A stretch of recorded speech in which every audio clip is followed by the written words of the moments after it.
Bonjour, je suis le docteur Alexandre Lebon, j'exerce depuis 5 ans à l'hôpital de Villefranche-sur-Saône comme pneumologue en tant que praticien hospitalier.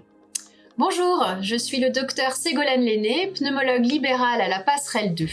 Nous travaillons régulièrement ensemble au sujet de la pathologie respiratoire du sommeil. Celle-ci prend de l'ampleur en pneumologie et notamment sur notre territoire, avec des conséquences organisationnelles importantes. Le syndrome d'apnée du sommeil est une pathologie fréquente qui touche entre 5 et 10% de la population. Et il est estimé que 50 à 70% des patients ne sont pas encore dépistés. En quelques mots, le traitement par PPC est un traitement qui permet de maintenir ouvertes les voies aériennes pendant toute la nuit en appliquant une colonne d'air à l'arrière de la langue. La disparition des apnées permet donc de limiter les micro-éveils et le stress oxydatif responsable de la somnolence et du risque cardiovasculaire. Ces patients apnéiques nécessitent un suivi spécialisé la première année de l'instauration de la PPC. Une fois les adaptations faites, les modifications du traitement sont assez rares et les suivis très longs. Alors que c'était tout à fait envisageable il y a quelques années, nous avons actuellement des difficultés pour accueillir des nouveaux patients dans des délais qui nous paraissent raisonnables, simplement du fait de l'augmentation du nombre de suivis. En 10 ans, le nombre de patients traités pour une apnée est passé de 850 000 à 1 800 000.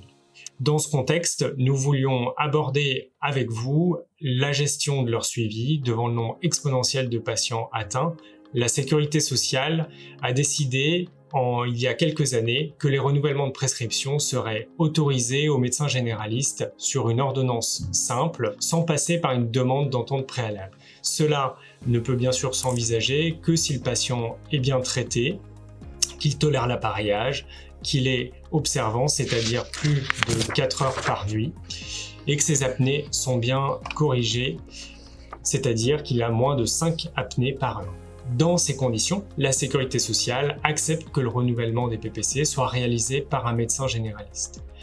Le patient doit bien entendu amener à la consultation son relevé d'observance qui lui sera fourni par le prestataire et une ordonnance pré-remplie qui sera facile de signer et qui doit être retournée par le patient. En cas de patient inobservant ou avec trop d'apnée résiduelle, il faut bien sûr qu'il soit réadressé au spécialiste du sommeil. Le renouvellement de toute façon ne peut se faire par ordonnance, mais il faudra une demande d'entente préalable que vous ne pouvez pas remplir. Elle ne peut être remplie que par un médecin spécialisé en pathologie du sommeil. Et dans ce cas-là, le prestataire réorientera automatiquement le patient vers le spécialiste. Dans des secteurs que nous connaissons comme ceux de Lyon, Tarare, Bourgoin ou même dans l'Ain, la pratique du relais au médecin traitant est généralisée et nous souhaiterions pouvoir faire de même ici. Le but étant de pouvoir répondre à vos demandes de nouvelles consultations que nous avons beaucoup de mal à honorer aujourd'hui. C'est une question que l'on ne se poserait pas si nous étions incapables de répondre à la demande de soins actuelle.